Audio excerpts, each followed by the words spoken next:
Bonjour à toutes et à tous. Nous allons voir désormais l'étude de marché, la première partie d'étude de marché qui est l'analyse du contexte. Cette vidéo va vous donner les points essentiels pour définir dans quel contexte vous allez lancer votre entreprise et quelles sont les tendances du marché sur lequel votre entreprise va se situer.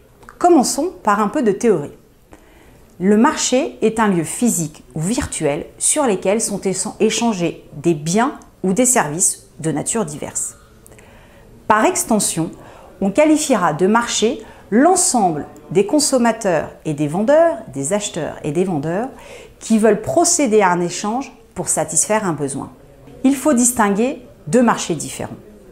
Le marché global, dont nous allons parler aujourd'hui, qui est donc le marché national, voire international, où l'ensemble des acheteurs et des vendeurs se rencontrent. Par exemple, le marché national de la bijouterie. Et le deuxième marché, qui est votre marché, le marché de votre entreprise. Il s'agira là donc d'étudier vos acheteurs, votre cible, et également vos concurrents, les autres vendeurs. Concentrons-nous donc aujourd'hui sur le marché global. Pour cette étude de marché global, voyons ce qu'il est important d'étudier. Tout d'abord, les chiffres clés. Par exemple, le nombre d'entreprises sur ce marché ou le nombre de créations d'entreprises de ce secteur, ce qui vous donnera une information sur son dynamisme. Ensuite, les conditions d'accès au marché.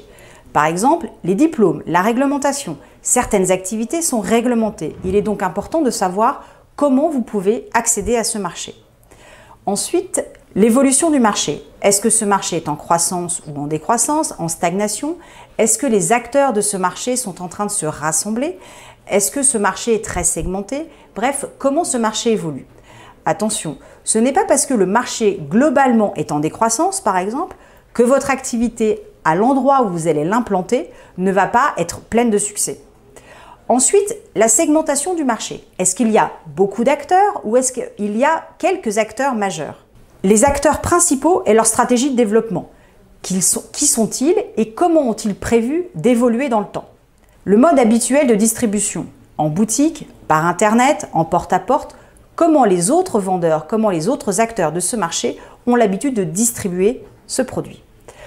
Le profil de la clientèle, l'âge, le sexe, les catégories professionnelles, qui sont les clients. Les habitudes de consommation de la clientèle et les comportements d'achat de cette clientèle.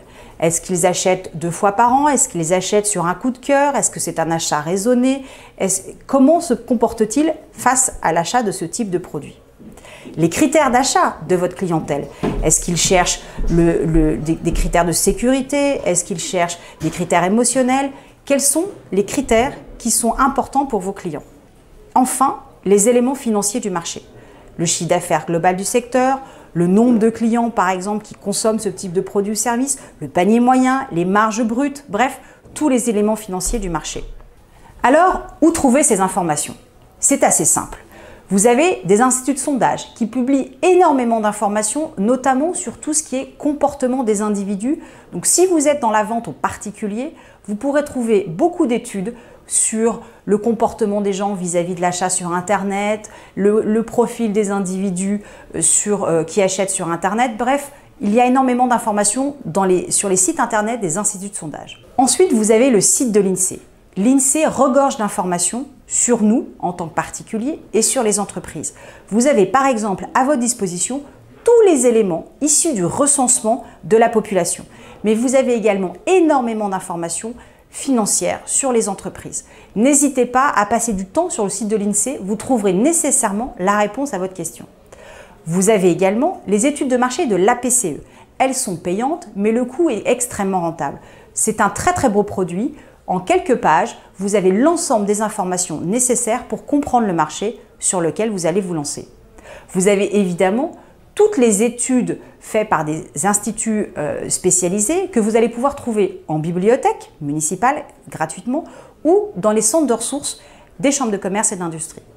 Enfin, vous avez les fédérations professionnelles ou les syndicats de tous les secteurs qui publient des informations sur leur site internet ou via leur presse professionnelle.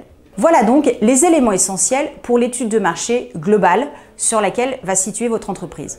Vous voyez bien que c'est assez facile à faire Il faut en revanche un petit peu de patience pour fouiller toutes les études, Internet, les bibliothèques et trouver toutes les réponses à vos questions. Si vous avez la moindre question, votre conseiller CCI est à votre disposition. C'est à vous, immergez-vous dans tous les chiffres de votre marché, de ses tendances et de ses évolutions.